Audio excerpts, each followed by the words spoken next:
Have you ever watched the World Cup and wondered how teams actually go from the first match all the way to winning the trophy? It is not random games. It is a structured tournament format, and in the modern World Cup, there are 48 teams competing, and every stage decides who continues and who gets eliminated.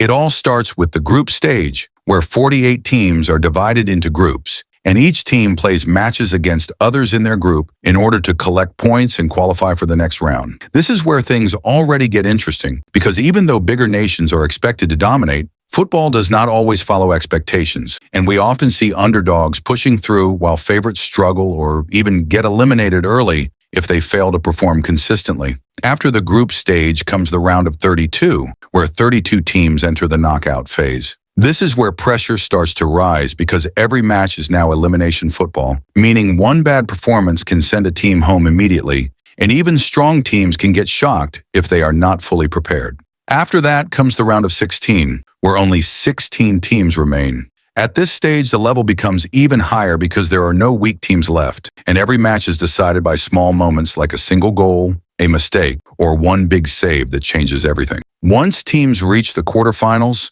there are only 8 teams left, and at this point, every match feels extremely important because the level is much higher and there are no easy games anymore. One moment of brilliance or one error can decide who moves to the semifinals. The semifinals are the final step before the World Cup final, where 4 teams remain. This is where teams are just one win away from history, but also one loss away from heartbreak, and pressure is at its highest because everything can end in one match. The third place match is played between the 2 losing semifinal teams. It is not the final everyone dreams of, but it still matters because it decides who finishes third in the world and leaves with something to show. And then comes the final, where 2 teams face each other for 90 minutes with one trophy on the line. Everything from the group stage to the knockouts leads to this moment, and one goal or one mistake can completely change history and decide who becomes world champion. So now you understand every stage of the World Cup from start to finish, but the real question is, which stage do you think is the hardest to survive?